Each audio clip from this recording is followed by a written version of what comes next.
بسم اللہ الرحمن الرحیم۔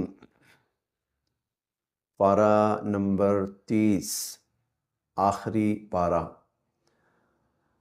آخری پارے کا پارہ نمبر 30 کا خلاصہ پیش خدمت ہے۔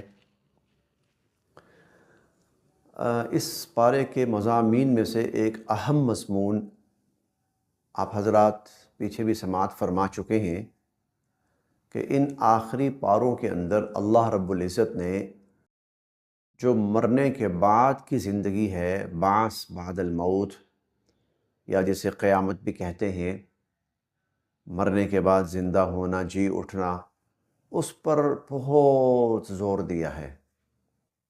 اور ان آخری پاروں کا غالب مضمون وہی ہے۔ آپ اندازہ اس بات سے لگائیں کہ 30ویں پارے کی پہلی صورت ہے نبا، اور نبا کا مطلب ہی یہی ہے قیامت کی خبر۔ عما یتساءلون، یہ لوگ ایک دوسرے سے کس چیز کے بارے میں پوچھ رہے ہیں؟ عن النبأ العظیم، بہت بڑی خبر کے بارے میں، اور وہ قیامت ہے، اسی کا تذکرہ چلتا ہے۔ اور آگے چل کر اللہ تعالیٰ یہ بھی فرماتے ہیں کہ جب وہ قیامت کا دن آئے گا، لا يتکلمون الا من اذن له الرحمن وقال صوابا، تو اللہ کے سامنے بات کرنے کی اجازت بھی اس کو ہوگی جسے اللہ تعالیٰ اجازت دیں گے۔ اور پھر یقول الکافر یا لیتنی کنت ترابا، کافر کہے گا کاش میں تو مٹی مٹی ہو چکا ہوتا۔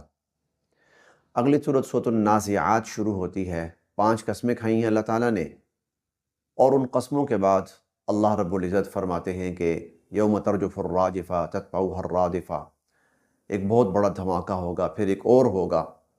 قلوب یومئذ واجفہ، دل بھڑک رہے ہوں گے۔ ابصارها خاشعہ، آنکھیں جھکی ہوئی ہوں گی۔ یقولون ائنا لمردودون فی الحافرہ ائذا کنا عظاما نخرہ، یہ بھی آخرت ہی کے بارے میں ہے۔ سورہ عبس شروع ہوتی ہے۔ ابتداء میں ایک چھوٹا سا مضمون اور ہے، پھر اس کے بعد پھر آخرت کا تذکرہ شروع ہو جاتا ہے۔ فَإِذَا جَاءَتِ الصَّاخَّةُ، جب وہ بہت بڑا ہولناک دھماکہ ہوگا۔ یوم یفر المرء من اخیہ، آدمی بھاگے گا اپنے ماں باپ سے، امہ، ماں باپ سے، اور بہن بھائیوں سے، اور بیوی بچوں سے، اور ساری دنیا سے بھاگے گا۔ سورہ التکویر ہے، سورہ انفطار ہے، وہ تو پوری کی پوری اسی آخرت کے ہی مضمون پر ہیں، مشتمل ہیں۔ سورہ مطففین ہے، شروع میں ایک مضمون ہے تھوڑا سا، ایک اور مضمون ہے، پھر آگے وہی تذکرہ قیامت کا اور آخرت کا اور جنتیوں کا اور دوزخیوں کا شروع ہو جاتا ہے۔ سورہ انشقاق ہے، وہ تو پوری ہی تقریباً اسی پر واقع ہے۔ آخرت، اذا السماء انشقت، آسمان پھٹ جائے گا، اور والقت ما فیہا وتخلت، اور زمین جو ہے وہ جو کچھ اس کے اندر ہے وہ نکال کے باہر پھینک دے گی۔ وَأَذِنَتْ لِرَبِّهَا وَحُقَّتْ، اپنے رب کا حکم مان لے گی، اور یہی اس کے لائق ہے۔ فَأَمَّا مَنْ أُوتِيَ كِتَابَهُ بِيَمِينِهِ، جس کو نامہ ہاتھ دائیں ہاتھ میں دیا جائے گا، فَسَوْفَ يُحَاسَبُ حِسَابًا يَسِيرًا، اس کا حساب تو بہت ہی آسان ہوگا۔ اس طرح ایک بڑا مضمون، بہت بڑا مضمون اس پارے کا، 30ویں پارے کا، وہ آخرت ہے۔ آخرت پر ایمان، وہاں کے مناظر، وہاں کے واقعات، وہاں کے حالات، جو کیفیت کائنات کے اوپر طاری ہوگی، اس کا تذکرہ۔ مقصد کیا ہے؟ ہم سب آخرت کی طرف متوجہ ہوں، اس کی فکر کریں، اس کے لیے اپنے آپ کو تیار کریں۔ اب اس آخرت کی راہ میں جو چیزیں حائل ہوتی ہیں اور جو چیزیں ہماری آخرت برباد کرتی ہیں، درمیان میں اللہ رب العزت نے وہ چیزیں بیان فرمائی ہیں، وہ مضامین بیان فرمائے ہیں جو انسان کو اس آخرت میں نقصان پہنچانے والے ہیں اور اس کے لیے نقصان دہ ثابت ہونے والے ہیں۔ آئیے ان چیزوں کو دیکھتے ہیں اور اپنی آخرت کی کچھ بہتری کی کوشش کرتے ہیں۔ ایک چیز جو اللہ رب العزت نے بیان فرمائی وہ سورہ المطففین کی ابتدائی آیات میں ہے، اور وہ کیا ہے؟ فرمایا ویل للمطففین، مطففین، ناپ تول میں کمی کرنے والے، ان کے لیے قیامت کے دن بڑی ہی ہلاکت ہے اور بربادی ہے، اور ان کے لیے خسارہ اور تباہی اور نقصان ہے۔ الذین اذا اکتالوا علی الناس یستوفون، لوگوں سے جب لیتے ہیں تو پورا پورا لیتے ہیں، وَإِذَا كَالُوهُمْ أَوْ وَزَنُوهُمْ يُخْسِرُونَ، اور جب تول کر یا ناپ کر دیتے ہیں تو گھٹا دیتے ہیں، کمی کرتے ہیں۔ أَلَا يَظُنُّ أُولَٰئِكَ أَنَّهُم مَّبْعُوثُونَ لِيَوْمٍ عَظِيمٍ، کیا یہ اس بات کو بھول گئے ہیں کہ کل قیامت کے دن انہوں نے اللہ کے سامنے کھڑے ہونا ہے؟ دیکھیے اس کو اللہ تعالیٰ نے اس کے ساتھ جوڑا ہے۔ یہاں دنیا میں جو ہم برائی کرتے ہیں، خامی کرتے ہیں، اور یہاں جس برائی اور خامی کا تذکرہ ہے اور جس گناہ کا، وہ ہے کمی بیشی، اشیاء کے لین دین میں کمی بیشی۔ اس کو آسان الفاظ میں آپ کہہ سکتے ہیں ناپ تول میں کمی بیشی، بلکہ یوں کہیے تجارتی بددیانتی، کاروباری بددیانتی۔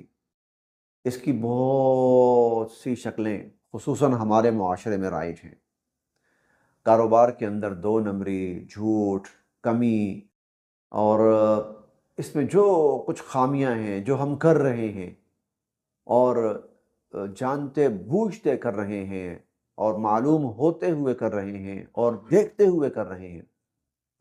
آپ دیکھتے ہیں کہیں پر وزن کی کمی ہے، اوپر لکھا کچھ اور ہے، اندر وزن کچھ اور ہے۔ کہیں آپ دیکھتے ہیں کوالٹی کی کمی ہے، اوپر کچھ اور شو کیا گیا ہے، یا دینے والا کچھ اور نام لے کر دے رہا ہے، اندر چیز کم درجے کی ہے۔ کبھی ایسا بھی ہوتا ہے کہ ایکسپائر مال وہ بیچا جا رہا ہے، کبھی کسی شکل میں، کبھی کسی شکل میں۔ الغرض جو کاروباری بددیانتیاں ہیں، ملاوٹ ہے، اس میں جھوٹ ہے، دو نمبری ہے ہر طرح کی، اس کے بارے میں اللہ رب العزت فرماتے ہیں جو لوگ بھی یہ کر رہے ہیں ان کے لیے کوئی خیر نہیں ہے، ان کی خیر نہیں ہے، اور ان کے لیے کوئی خیر نہیں ہے، کوئی بھلائی نہیں ہے۔ انہوں نے کل قیامت والے دن اللہ کے سامنے کھڑے ہونا ہے، اور جب کھڑے ہوں گے تو اللہ پاک اس چیز کا حساب لیں گے کہ تم جو کاروبار کرتے تھے اور جو تجارتی بددیانتیاں کرتے تھے، آج مجھے اس کا حساب دو۔ نبی کریم صلی اللہ علیہ وسلم کا ایک اس پر فرمان مبارک ہے، وہ ضرور سماعت فرمایا جائے اور اس پر پورا دھیان دیا جائے۔ آپ نے فرمایا التاجر الصدوق الامین، وہ تاجر، وہ بزنس مین، وہ کاروباری شخص جو سچا بھی ہے اور امانت دار بھی ہے۔ سچا ہے، سچ بولتا ہے، جھوٹ نہیں بولتا۔ امانت دار ہے، بندے کو جو چیز دے رہا ہے پوری صحیح دے رہا ہے، کسی قسم کی اس میں غلط بیانی، دو نمبری، ملاوٹ، دھوکہ وہ نہیں کر رہا۔ اس طرح جو تاجر تجارت کرتا ہے، کاروبار کرتا ہے، کل قیامت والے دن مع النبیین والصدیقین والشہداء، اللہ قیامت کے دن اس کو انبیاء علیہم السلام، صدیقین اور شہداء کے ساتھ اٹھائیں گے۔ اس کا انجام ان کے ساتھ کریں گے، اس کا حشر ان کے ساتھ کریں گے۔ اور پھر ایک جگہ حضور علیہ السلام نے فرمایا وہ تاجر جو جھوٹا ہے اور بددیانت ہے، وہ قیامت والے دن فرعون، قارون اور حمان کے ساتھ اٹھایا جائے گا، حامان کے ساتھ اٹھایا جائے گا۔ ظاہر انبیاء جنت میں جائیں گے، سچا تاجر جنت میں جائے گا، اور فرعون، قارون، نمرود اور حامان جہنم میں جائیں گے۔ بددیانت، دو نمبری کرنے والا کاروباری شخص، وہ ان کے ساتھ جہنم میں جائے گا۔ تو اس کو اللہ تعالیٰ نے، اب چونکہ یہ عمل ایسا ہے جو ہماری آخرت برباد کرتا ہے، تو ساتھ اللہ تعالیٰ نے یہ عمل بھی بیان فرمایا۔ اسی طرح اس پارے کے مضامین میں سے ایک مضمون سورہ الشمس ہے، اس میں اللہ تعالیٰ نے بیان فرمایا۔ یہ تو قرآن کریم کا بہت ہی اہم مضمون ہے، اور وہ مضمون کیا ہے؟ اللہ تعالیٰ نے 14 قسمیں کھائی ہیں سورہ الشمس میں، اور قرآن کریم میں واحد جگہ ہے جہاں اکٹھی اتنی قسمیں کھائی گئی ہیں۔ والشمس وضحاها والقمر اذا تلاها والنهار اذا جلاها والليل اذا يغشاها والسماء وما بناها والارض وما طحاها ونفس وما سواها۔ 14 قسمیں کھا کر اللہ تعالیٰ فرماتے ہیں کہ فألهمها فجورها وتقواها، ہم نے انسان کے اندر نیکی اور برائی دونوں شعور رکھ دیے۔ ہم نے انسان کے اندر دونوں شعور رکھ دیے ہیں۔ اب جس بات پر قسم کھائی گئی ہے وہ بات میں عرض کرتا ہوں۔ 14 قسمیں کھا کر اللہ رب العزت کہتے ہیں قد افلح من زکاہا وقد خاب من دساہا۔ وہ شخص یقیناً کامیاب ہو گیا جس نے اپنا تزکیہ کیا، وقد خواب، اور وہ شخص تو بالکل ہی ناکام ہو کر رہ گیا، نامراد ہو کر رہ گیا، من دساہا، جس نے اپنے آپ کو بے لگام چھوڑ دیا، کھلا چھوڑ دیا۔ ویسے لفظی معنی ہے مٹی میں رول دیا، لیکن اس سے مراد ہے بے لگام چھوڑ دینا۔ 14 قسمیں کھائی ہیں کہ جس نے اپنا تزکیہ کیا اس کے لیے کامیابی حتمی اور یقینی ہے۔ تزکیہ کیا چیز ہے؟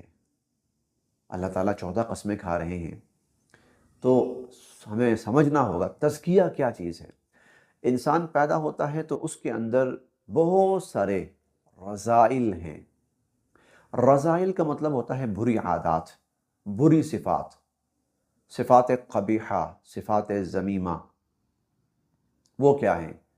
اس کے اندر جھوٹ ہے، انسان کے اندر بخل ہے، انسان کے اندر لالچ ہے، انسان کے اندر ہوس ہے، انسان کے اندر غصہ ہے، انسان کے اندر جلد بازی ہے، انسان کے اندر بے صبرا پن ہے، انسان کے اندر دنیا کی محبت ہے، مال کا لالچ ہے۔ یہ سب چیزیں انسان کے اندر ہیں، پیدائشی طور پر انسان کے اندر یہ چیزیں ہیں۔ اب اس نے تزکیہ کرنا ہے۔ تزکیہ کا مطلب کیا ہے؟ تزکیہ کا مطلب یہ ہے کہ اپنے اندر سے ان بری عادات کو نکالنا ہے، اور بری عادات کو نکال کر اپنے اندر اچھی عادات اور اچھی صفات پیدا کرنی ہے۔ جھوٹ کی عادت ہے تو اپنے آپ کو سچ کا عادی بنانا ہے۔ اگر اس کے اندر بے صبرا پن ہے تو صبر کی کیفیت اپنے اندر پیدا کرنی ہے۔ اگر اس کے اندر غصہ اور انتقام اور نفرت کے جذبات ہیں تو اس کی جگہ اپنے اندر محبت اور صلہ رحمی اور نرمی، یہ عادات اپنے اندر پیدا کرنی ہیں۔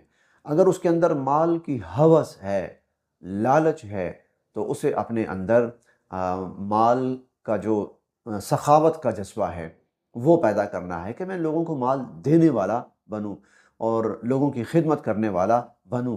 الغرض جتنی بھی بری صفات ہیں، قبیح صفات ہیں، ذمیم صفات ہیں، ان کو اپنے اندر سے نکالنا ہے، اور نکال کر اپنے اندر اچھی عادات، اچھی صفات، صفات حسنہ، اخلاق حسنہ، وہ اپنے اندر پیدا کرنی ہیں۔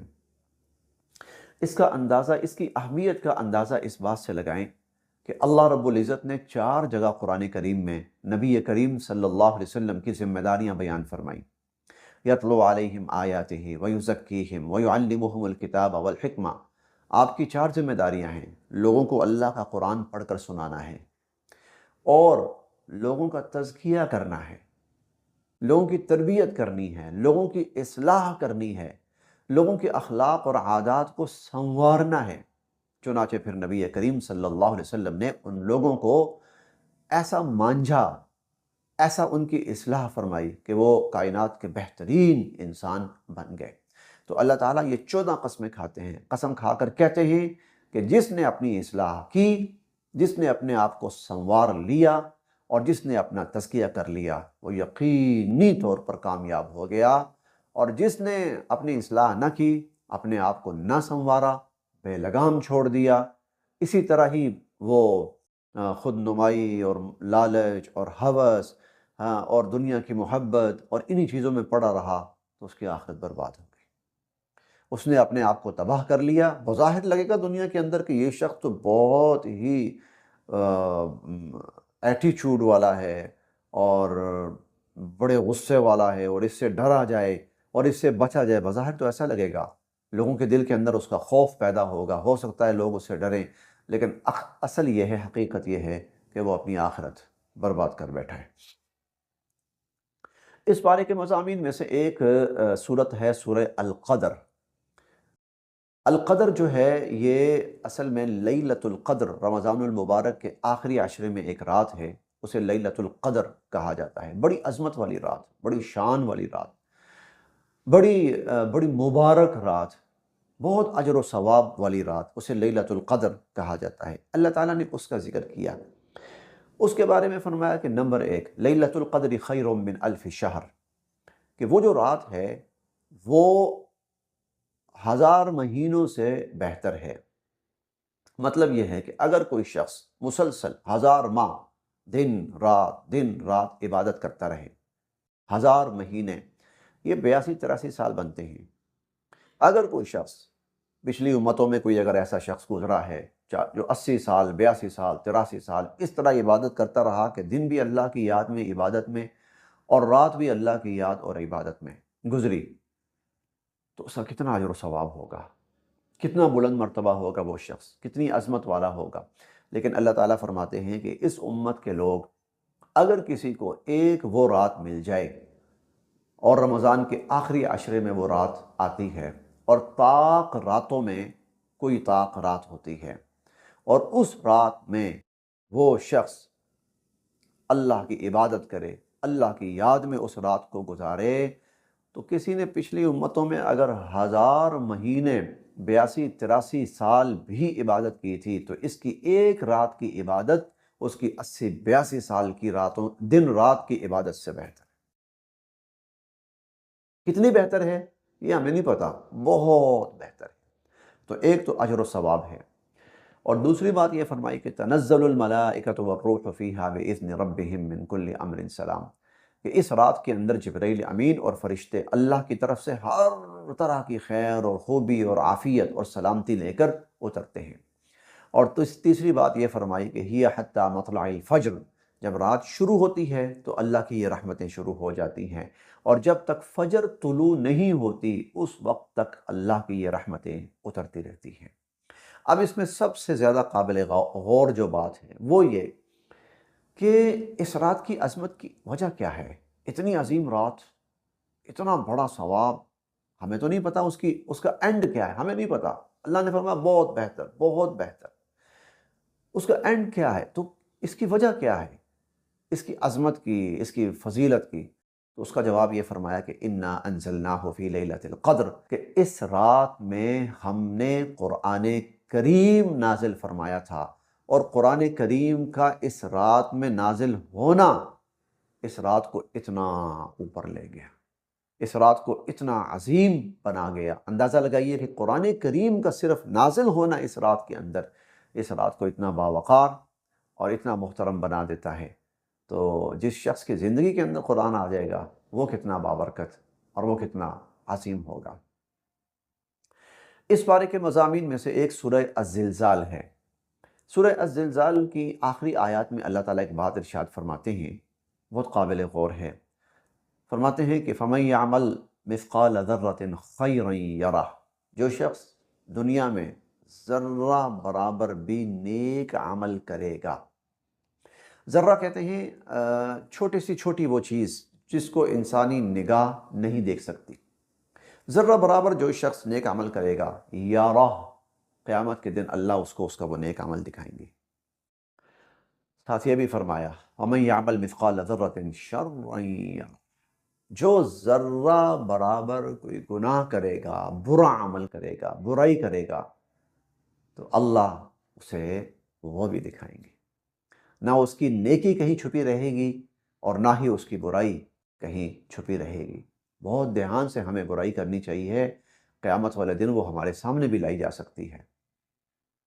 اس بارے کے مضامین میں سے ایک سورت ہے سورہ العادیات۔ اللہ تعالیٰ نے اس سورہ العادیات کے اندر گھوڑے کی قسمیں کھائی ہیں اور 5 قسمیں کھائی ہیں۔ والعادیات ضبحا، قسم ہے ان گھوڑوں کی جو دوڑتے ہیں، اور جب دوڑتے ہیں تو ان کا سانس پھولتا ہے اور ان کا وجود ہانپ رہا ہے، ہانپتے ہوئے وہ دوڑ رہے ہیں۔ فالموریات قدحا، کہیں پتھریلی زمین آتی ہے اس پر پاؤں مارتے ہیں تو چنگاریاں اڑتی ہیں، تو چنگاریاں اڑاتے ہوئے وہ دوڑ رہے ہیں۔ فالمغیرات صبحا، صبح کے وقت جا کر وہ دشمن کے اوپر حملہ آور ہو جاتے ہیں۔ اور فالمغیرات صبح فاثرن به نقعا، اور جب وہ دوڑتے ہیں اور ریتلی جگہ آتی ہے یا مٹی آتی ہے تو گرد و غبار اڑاتے ہوئے بھاگتے ہوئے جا رہے ہیں، فوسطن به جمعا، اور دشمن کے اوپر جا کر دشمن کے اندر گھس جاتے ہیں اور گھس کر دشمن کے اوپر حملہ کر دیتے ہیں۔ بڑی عجیب بات ہے، کیا مطلب؟ گھوڑے، ہاں گھوڑا اس طرح ہے، ایسا ہی کرتا ہے، اس کی یہ خوبیاں ہیں، اس میں یہ صفات ہیں، یا اللہ مقصد قسمیں کھانے کا بتلانا یہ ہے۔ اگلی آیت بتا رہی ہے ان الانسان لربہ لکنود، انسان اپنے رب کا بڑا ناشکرا ہے۔ مطلب کیا ہے؟ گھوڑے کی قسمیں اور انسان اپنے رب کا ناشکرا ہے، مطلب یہ ہے گھوڑے کو انسان چند دن چارہ کھلاتا ہے، پانی پلاتا ہے، تھوڑا سا خیال رکھتا ہے، اسے کہیں سائے میں کھڑا کر دیا، کوئی تھوڑی سی اچھی جگہ دے دی اس کو، اس کی کمر کے اوپر پیٹھ کے اوپر ہاتھ پھیرا، کہیں اس کی تھوڑی بہت مالش کر دی، بس تھوڑی سی چند دن، تو وہ گھوڑا اپنے اس مالک کے لیے اپنی جان لڑا دیتا ہے، وہ پتھریلے علاقوں میں بھی اس کو لیے دوڑتا ہے، اس کی خاطر وہ دشمنوں کی فوجوں میں گھس جاتا ہے، وہ زمینی علاقوں میں جاتا ہے، گرد و غبار کے اندر دوڑتا ہے، ہانپتا ہے، کانپتا ہے، اپنی جان کی پرواہ کیے بغیر اپنے مالک کے لیے قربان ہو جاتا ہے۔ اے انسان، تو کتنا ناشکرہ ہے اپنے رب کا کہ تو اس گھوڑے جیسا بھی اپنے رب کا فرما بردار نہیں بنتا، تو اس گھوڑے جیسا بھی، یہ گھوڑا بھی تجھ سے کہیں زیادہ تیرا فرما بردار ہے اور تیرا ایک مالک ہے، تو اس کا اتنا بھی فرما بردار نہیں بنتا۔ ان الانسان لربہ لکنود، انسان اپنے رب کا بڑا ہی ناشکرہ ہے۔ آگے چلتے ہیں تو سورہ التکاثر ہے۔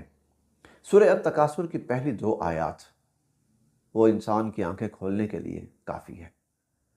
اللہ تعالیٰ اس میں فرماتے ہیں الہاکم التکاثر، دنیا زیادہ سے زیادہ سمیٹ لیں، دنیا سے زیادہ حاصل کر لیں، دنیا کی قیمتی اشیاء زیادہ سے زیادہ، مال و دولت، سونا چاندی، زمین، گھر بار، گاڑیاں، ہر انسان ہوس میں مبتلا ہے، زیادہ سے زیادہ، مور مور، خوب سے خوب، زیادہ سے زیادہ، اور سے اور، بہتر سے بہتر۔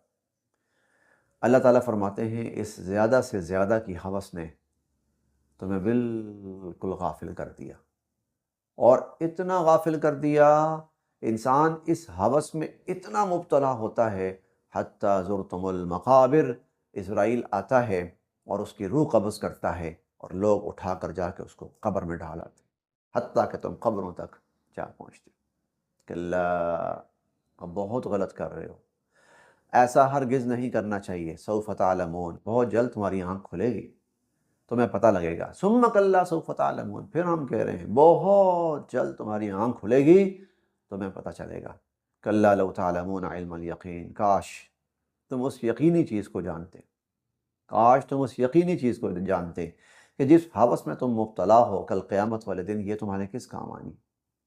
وَتَرَكْتُم مَّا خَوَّلْنَاكُمْ، اللہ تعالیٰ قیامت کے دن فرمائیں گے جو کچھ ہم نے تمہیں دیا سب کچھ دنیا میں چھوڑ آئے ہو، سب کچھ دنیا میں چھوڑ آئے ہو، وراء ظہورکم، اپنے پیچھے چھوڑ آئے ہو۔ تو 28ویں پارے میں ہم نے پڑھا تھا یا ایھا الذین آمنوا اتقوا اللہ، اے ایمان والو اللہ سے ڈرو، وَلْتَنظُرْ نَفْسٌ مَّا قَدَّمَتْ لِغَدٍ، ہر شخص دیکھے کہ وہ آنے والے کل قیامت کے لیے آگے کیا بھیج رہا ہے، اس کے لیے کیا بھیج رہا ہے، ہمیں اس کی فکر کرنی چاہیے زیادہ سے زیادہ۔ یہ پورا قرآن کریم خصوصاً آخری 2-3 پارے تو مضمون ہی یہی ہے۔